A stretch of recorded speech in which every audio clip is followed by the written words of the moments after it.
de reforma y adición a los artículos 70, 71 y 72 constitucionales. Gracias, señora presidenta. Senadoras y senadores, como legisladores del Congreso de la Unión, diputados y senadores integrantes del Constituyente Permanente de la 62 legislatura, tenemos derecho a presentar o a proponer iniciativas. Ese derecho, ustedes lo saben, está consagrado en la Constitución General de la República y en el Reglamento para el Gobierno Interior del Congreso General de los Estados Unidos Mexicanos. Buena parte del siglo pasado, el régimen de partido único apoyó diversas iniciativas puestas a consideración por el titular del Poder Ejecutivo.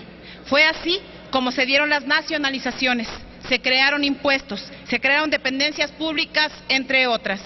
Eran los tiempos del respaldo irrestricto a los designios presidenciales, tiempos de crisis sin oportunidad de discutir las circunstancias socioeconómicas del país. Eran los tiempos del presidente propone, el Congreso acata y aprueba. Desde 1997, año en que un partido pierde la mayoría en la Cámara de Diputados, muchas de las iniciativas presentadas han sufrido una parálisis legislativa que en más de una ocasión ha obstaculizado la dictaminación de reformas necesarias y urgentes para el país. Tengo claro que la democracia no es uniformidad, porque tampoco somos plurales de pensamiento y de acción. Pero tampoco puede ser división, fractura o obstrucción insuperable. En el equilibrio de poderes deben contrastarse las diferencias para encontrar con plena responsabilidad y conciencia las coincidencias que permitan avanzar en el ámbito legislativo. Hoy, en una nueva etapa del Poder Legislativo, en donde congruencia y responsabilidad conjuntan esfuerzos para velar por el bien superior de México, es indispensable fortalecer la representación democrática y procurar la participación activa, no solo testimonial, con condiciones de igualdad.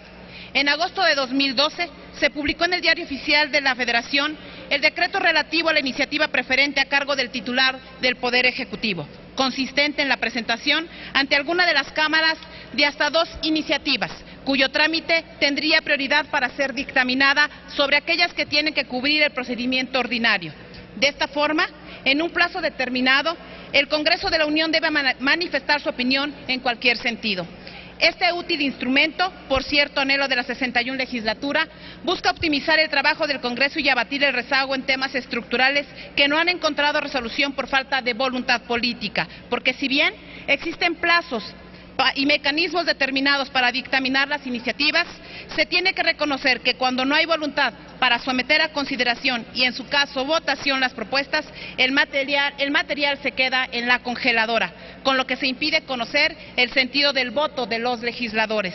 La iniciativa preferente es un instrumento que obliga a pronunciarse con responsabilidad a favor, en contra o parcialmente a favor cuando se acompañan ciertos aspectos y se modifican otros.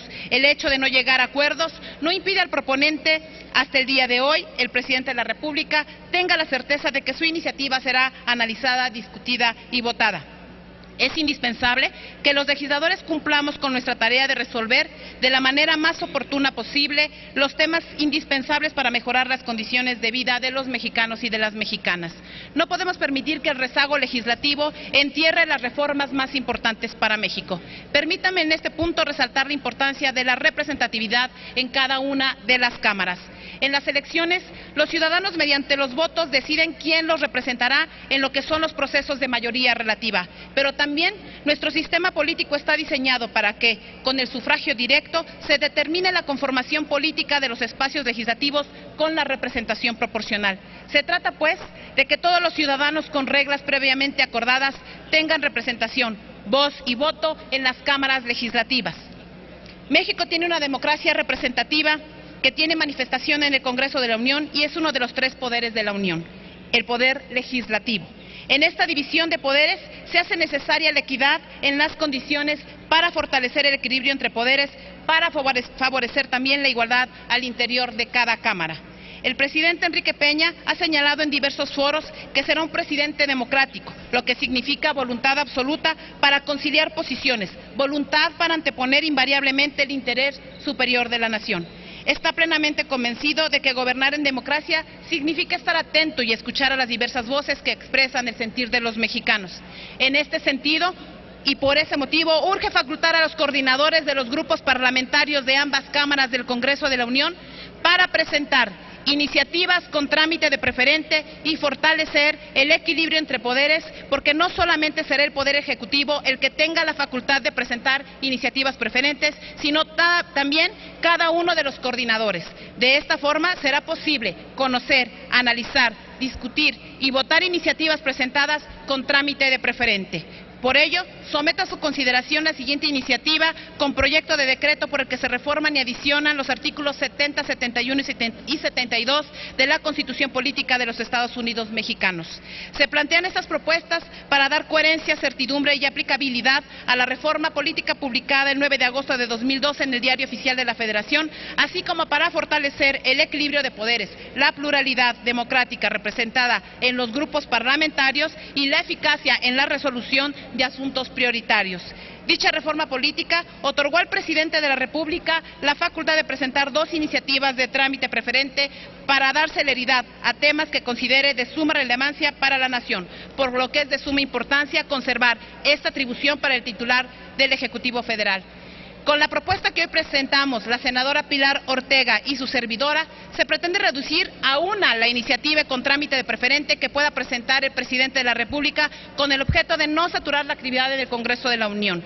La facultad de iniciativa preferente para los coordinadores de los grupos parlamentarios se traduce en que las personas que votaron por nosotros, los ciudadanos que le dieron su confianza a cierto número de legisladores que puedan formar un grupo, tengan la certeza de que serán escuchados y representados en igualdad de condiciones.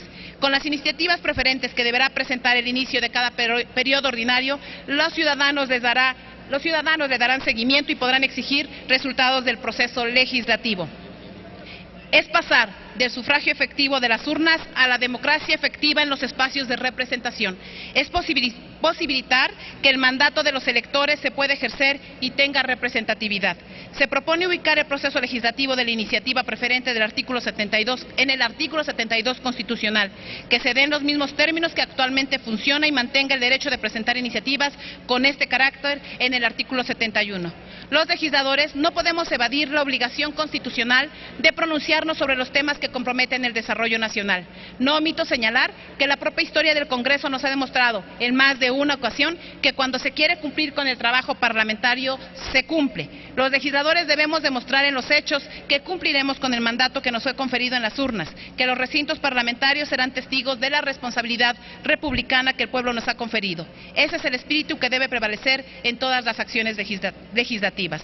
Los ciudadanos deben percibir que sus órganos de representación están atentos a sus necesidades y a sus demandas. En una democracia representativa se escuchan y se atienden con respeto todas las voces, porque seguramente tienen algo que aportar. Solo con voluntad legislativa será posible avanzar en las soluciones que demanda el país y elevar las condiciones de vida de los mexicanos, en especial de los más vulnerables, y construir así el porvenir posible. Es cuanto, señora presidenta. Gracias, senadora. Túrnese a las Comisiones Unidas de Puntos Constitucionales y de Estudios Legislativos Segunda.